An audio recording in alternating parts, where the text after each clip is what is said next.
you can play 5, 6, or 10 years in your case professionally, but those 10 years when you're playing, like it's like your earning potential is on steroids during those 10 years because they're paying for all the accommodations, they're paying for your food. So you're literally bankrolling everything and you don't have to spend it on anything. So realistically, even if you're like a mid-tier player, you could come home with 50, 60,000 saved in your bank account after 1 year overseas. And then you do that and you just do the math. You do that for 3, 4, 5, 6, 7 years. You're going to have $250,000 or even more left when you're done playing. So I guess what would be some ways that you would recommend for athletes to kind of try to set themselves up so that they're making the most out of their overseas experience?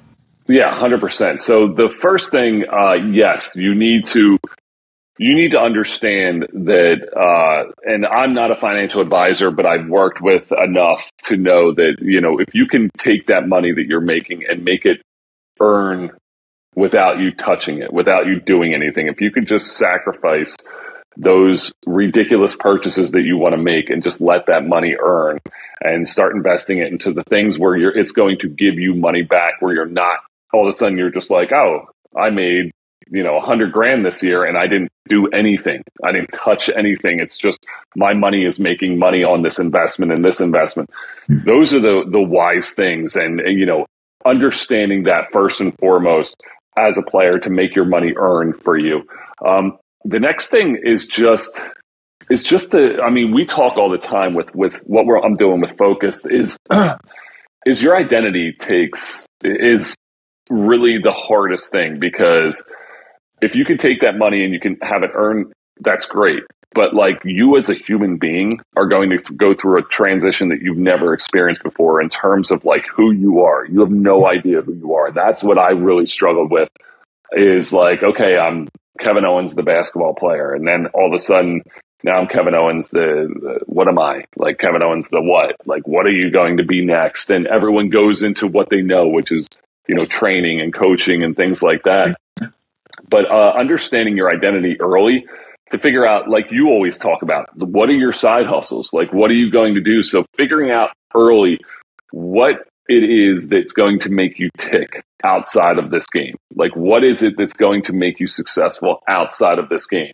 And what is it that you love to do outside of this game? And if you can answer those questions and start putting together your mentality and, what your drive is, and all these like 6 different themes that that make you a hireable athlete, and you start thinking about them when you're playing, you're going to be in a good situation when you retire, because you'll have an idea of who you are outside of this game. And that's the toughest thing, because when it just ends and that ball stops, you've heard, how many articles have we read? How many podcasts are there about athletes and their struggles outside? Because when that ball stops and you're just another dude or another girl, like, you don't know who you are, and your mind is going to struggle. And that's what I went through. And that's what I was not prepared. I was prepared financially. I wasn't prepared mentally for the ego hits, for the identity crisis.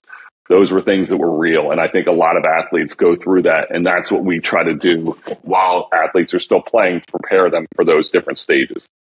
Yeah, it's really interesting, because a lot of people, they have this mindset of, well, the highest performers in the world, they don't have plan Bs. But when you actually look at it, that's not entirely true, because you'll look at even someone like Kobe.